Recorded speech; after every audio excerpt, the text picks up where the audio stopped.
Imagine this. It's a freezing December night in 1980, and the vibrant hum of New York City fills the air.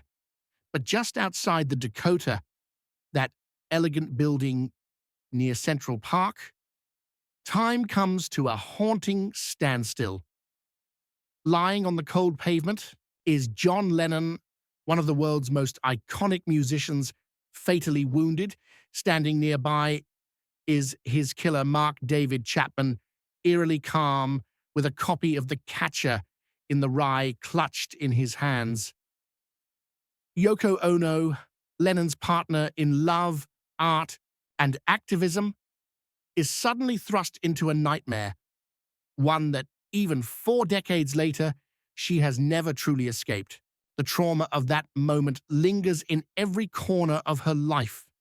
For Yoko, John's murder wasn't just the end of an era, it was the start of a lifelong grief, a wound that never closed.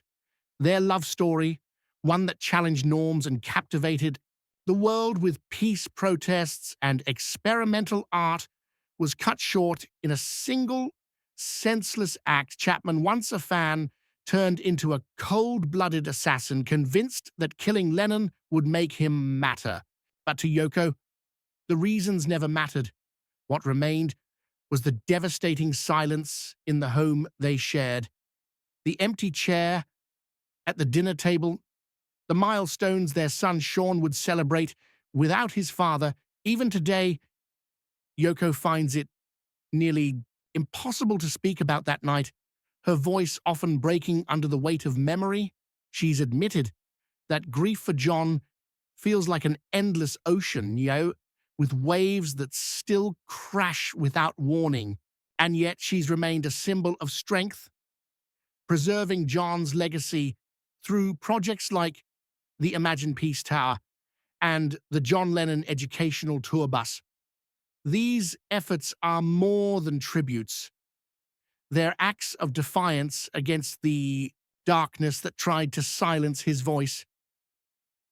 But for Yoko, the world has never let her forget, not just as the grieving widow, but as the woman many unfairly blamed for the Beatles' breakup. Through all the judgment and the pain, she has fought to protect John's memory. She still lives in the Dakota, walking past the very spot where he fell. Every day, she carries a profound loneliness, a life lived partly for herself and partly for the man she lost. She's even said that she feels like a ship without its captain, drifting but determined. And while she has never forgiven Chapman, she channels her sorrow into her art.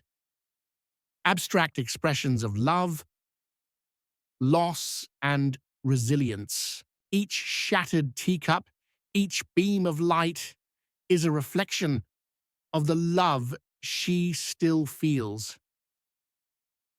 Now, in her 90s, Yoko knows her time to carry on. Their shared dream is limited, but she pushes forward anyway. Every painting, every peace movement, every quiet ritual of remembrance is her way of saying, "I haven't forgotten you, John." In interviews, she speaks softly, but with conviction. He's still here. And maybe in some way he is. In the music that plays on, in the dreams of peace he once sang about, and in the unwavering strength of the woman who still imagines a better world. If this story moved you, don't forget to like, share, and subscribe to Hollywood Habits, where we bring you the untold stories, the heartbreaks, and the human truths behind the legends of Hollywood.